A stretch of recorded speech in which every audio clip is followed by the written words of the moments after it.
Même si aujourd'hui, je suis pas devenu un professionnel, je pense que c'est ce rêve qui m'a quand même, qui a donné un sens à ma vie, quoi. Mon père, il n'appréciait pas trop que je joue au foot.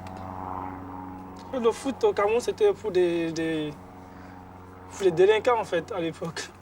C'était des enfants ratés qui faisaient le foot. Et j'ai commencé très tôt à jouer vraiment la vraie compétition. Et là, je me suis dit, je commençais vraiment à être prêt pour mon rêve. Au départ, déjà, c'était pas pour l'argent. Mais après, on s'est dit, ouais, si aujourd'hui, ils arrivent à gagner leur vie et faire que ça, pourquoi pas nous? Et on rêve aussi de cette vie-là, avoir peut-être une grosse villa, de grosses voitures, faire que du foot tout le temps. Je me disais, si j'arrive à m'en sortir au Cameroun, qui est un championnat vraiment rude, où les joueurs, il y a de très bons joueurs, je me disais, pourquoi pas déjà aller voir ailleurs. Moi, j'ai un frère qui est venu en Europe très tôt pour les études, il a eu une bourse. Et moi, je me suis dit, si mon frère est là, certainement un jour, je me ferai venir aussi en Europe. Donc pour moi, c'était presque acquis, quoi. Dans ma tête, j'ai vécu avec ça. Je savais qu'un jour, je serais là. Tout jeune a bien voulu, une fois dans la vie, figurer dans ces pages.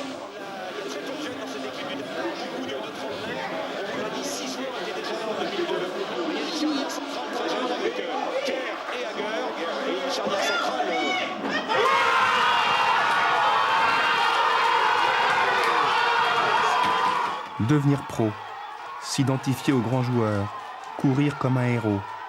Le rêve se matérialise en direct sur tous les écrans du monde. La cerise sur le gâteau serait de battre l'Europe sur son propre terrain. Ils arrivent, ils promettent monts et merveilles aux jeunes, qui relaient l'information vers la famille. La famille se mobilise, fait des emprunts énormes, tout en sachant que quand leur fils arrivera en Europe, c'est un futur millionnaire, donc ils pourront rembourser. Disons que le ballon a été propulseur pour qu'ils arrivent en Europe. Mais c'est leur famille qui a financé, c'est pas l'argent. On attend que ça. On attend que les recruteurs, plus quand on joue. Si on veut bien vivre. Moi, j'ai eu la chance parce qu'il y a mon frère. Pour ceux qui n'ont personne ici, comment ils partent? Ce n'est que par le canal d'un recruteur. Les clubs sont... je ne sais pas s'ils sont complices, mais ils sont au courant. Ils sont au courant. Parce que moi, dans mon cas, on était 6. Et il y avait 6 autres qui attendaient. Et le gars avait les lettres d'invitation. Le plus souvent, c'est des lettres d'invitation que ces gens vont vendre en Afrique. Et je me souviens une fois, il y a un monsieur qui est venu au Cameroun, un Hollandais. Et il allait à peu près, il allait dans toutes les équipes où il prenait des meilleurs joueurs, où il allait faire une autre sélection pour pouvoir faire venir des joueurs en Hollande. Je me rappelle que j'avais été sélectionné dans le groupe. Et il a fait de nouveau une sélection, où de nouveau j'étais dans le groupe. Mais après, il y a eu une histoire un peu bizarre et mes parents ont refusé de me laisser traiter avec ce monsieur parce qu'il y avait eu une histoire de pédophilie, un truc comme ça. Donc c'était un monsieur il était en Hollande, il était dans un réseau. Et ma famille a su ça à temps et j'avais arrêté de...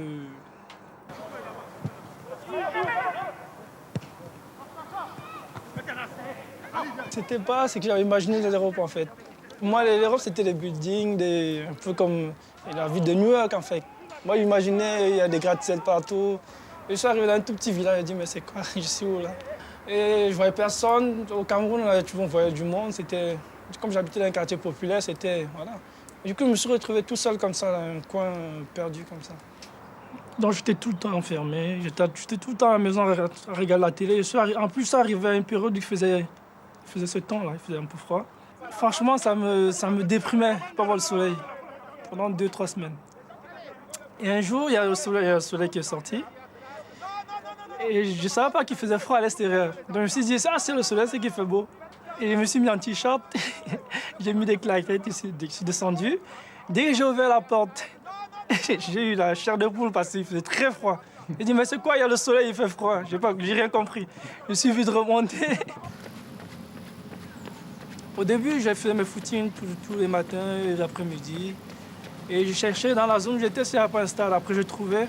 Donc, je trouvais qu'il y avait un stade. Et j'avais une petite équipe où je m'entraînais avec eux. Pourtant, on m'avait dit que l'Allemagne, c'est un pays vraiment raciste.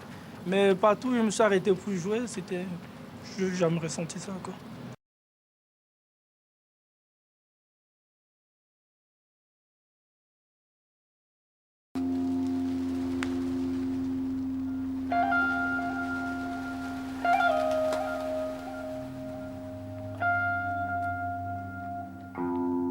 En Allemagne, je suis resté, je vivais chez mon frère.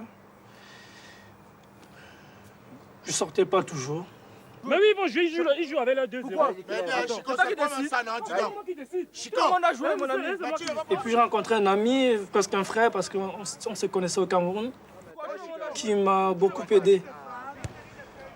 Et ce gars, il jouait dans une équipe où il m'a amené. Bon, une équipe, t'as pas besoin de papier là-bas, c'était un petit niveau. Mais j'étais très déçu parce que voilà, c'est pas ce foot qui était venu jouer, j'étais pas venu jouer. Pour moi, si je venais, c'était pour être professionnel, c'était pour faire des équipes dans les vraies équipes, c'était pour faire des essais dans les vraies équipes. Pas... Et dès que je suis arrivé en France, j'ai envoyé des lettres pour faire des essais dans toutes les équipes de première et deuxième division. J'ai fait des lettres. Personnellement, j'ai fait des lettres. Qu'est-ce que vous écriviez dans ces lettres? Mais voilà, que je suis un jeune footballeur, il vient d'arriver en Europe, j'ai fait des thèses dans telle équipe, ça n'a pas vraiment marché. Je vais essayer de retenter ma chance. Votre centre, parce que je visais plus le centre de formation. Votre centre m'intéresse, voilà, j'aimerais venir faire un essai de chevaux.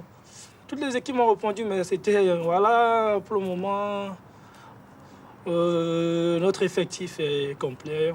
Il y avait toujours un truc, quoi, mais gentiment. On t'a envoyé péter, mais gentiment. Mais moi, j'étais fier de voir que le Paris Saint-Germain m'écrive, voilà, qu'ils répondent au moins. Pour moi, j'ai gardé tout ça à la maison. Mais après, j'ai compris qu'il voilà, y a un secrétariat et puis les lettres qui viennent en copier-coller, on envoie à ceux qui ont... Voilà.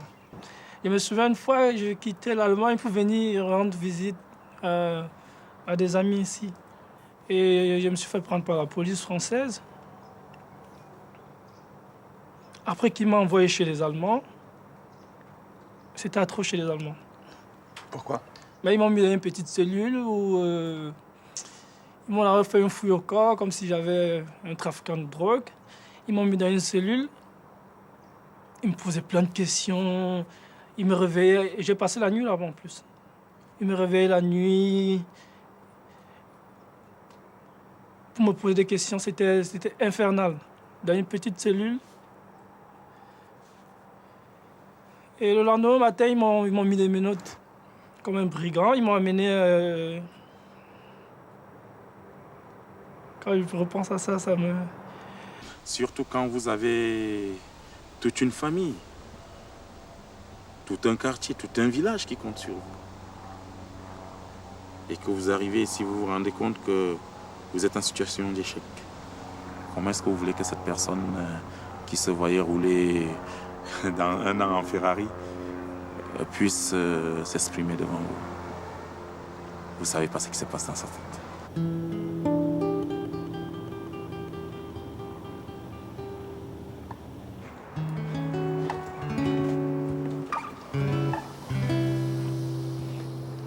J'expliquais la situation au club. Ils étaient venus au tribunal avec moi la première fois.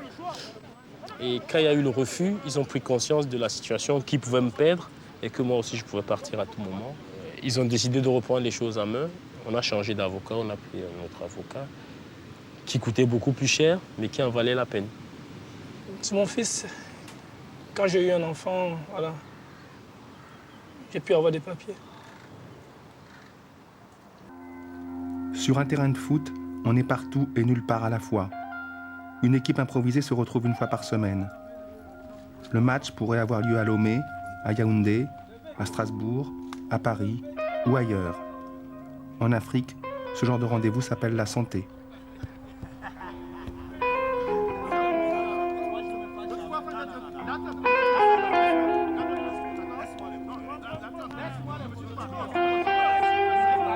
Les trucs, vous ne mangez nulle part, les faux plans, vous déclarez Tais-toi, s'il te plaît, tu me donnes mal à la tête là. Et le terrain de foot, qui s'apparente parfois à une prison, redevient un espace de liberté. À défaut de pouvoir retourner dans son pays d'origine, nous voici au pays du foot.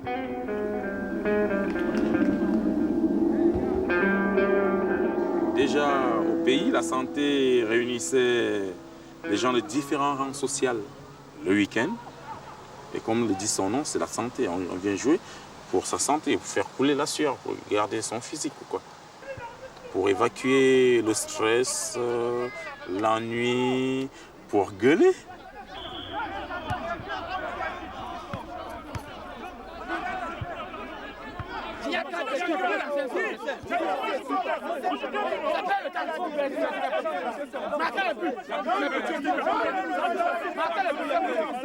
Mais ce qui est vrai, quand vous arrivez et que vous n'êtes pas africain, d'abord vous comprenez rien à ce qui s'y passe. Or ça, c'est pour extérioriser tout ce qu'on a emmagasiné pendant la semaine.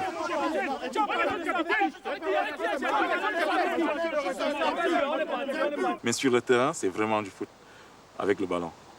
Vous avez vu le niveau du football qu'il y a là-bas?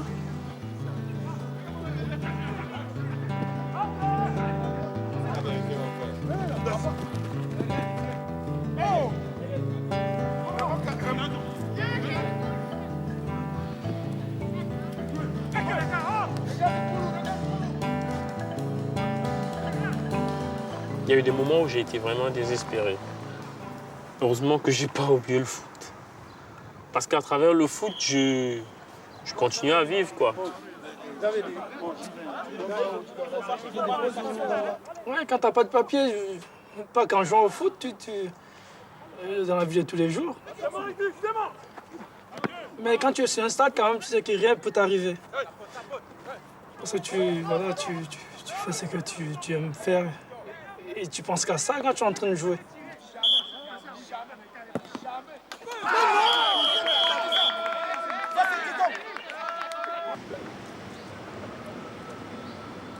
Il y a des conditions de vie favorables ici, en Europe. Mais c'est pas le paradis. C'est dur, c'est tout aussi dur. Mais c'est mieux.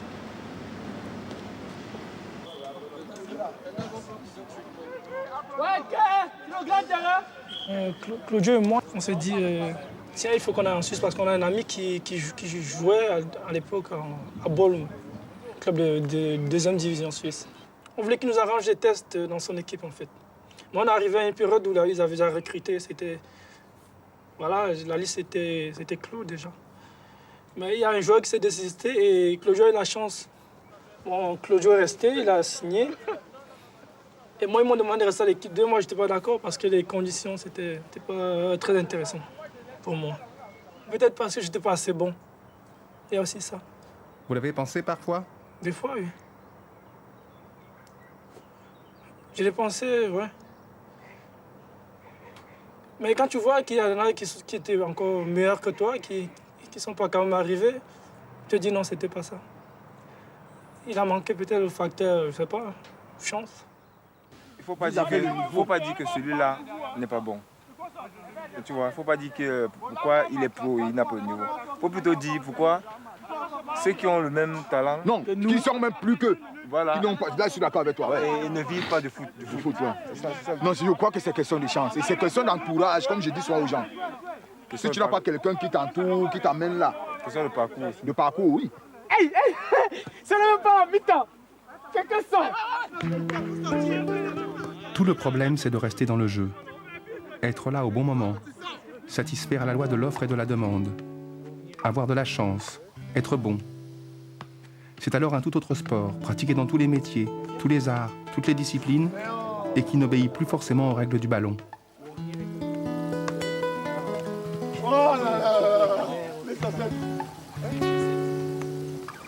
Et si votre petit frère qui joue aussi au football veut venir en Europe, vous allez lui dire quoi? Du moins, on rêve, puis on est mort, pour moi. Et voilà, j'ai dit tout à l'heure, je ne suis pas devenu un dieu des stades ou un dieu du foot, mais je suis quelqu'un de... Le foot m'a amené cette discipline, m'a apporté cette discipline qui m'aide aujourd'hui à m'en sortir dans la voie qui est la mienne aujourd'hui. Je dois que ça au foot. Mais vous ne leur direz pas à ces jeunes joueurs que l'Europe ou le foot, c'est pas le paradis? Je leur dirais ça, mais qui va t'écouter? Tu peux dire ça à qui tu veux, mais personne ne t'entendra. Parce qu'ils verront bien que... Ils ne voient pas comment on vit ici tous les jours. Quand tu vas revenir au pays, ils verront bien que tu n'es plus le même, tu es devenu quelqu'un de respectable, entre guillemets. Et toi, tu leur dis ça. De quel droit? Alors que toi, il y a quelques années, tu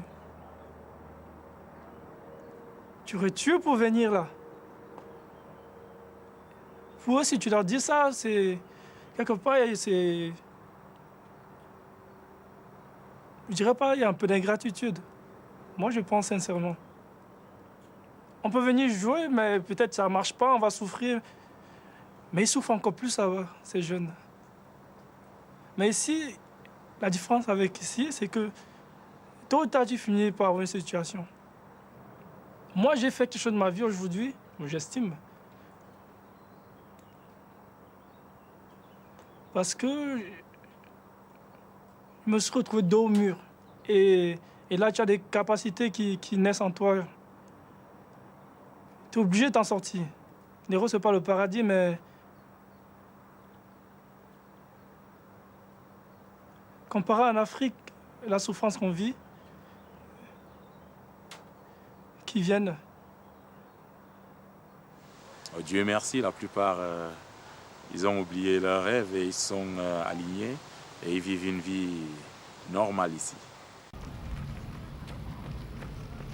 Je peux commencer à me former, à me préparer demain, quoi. De toute façon, on sait ce que deviennent des anciens footballeurs.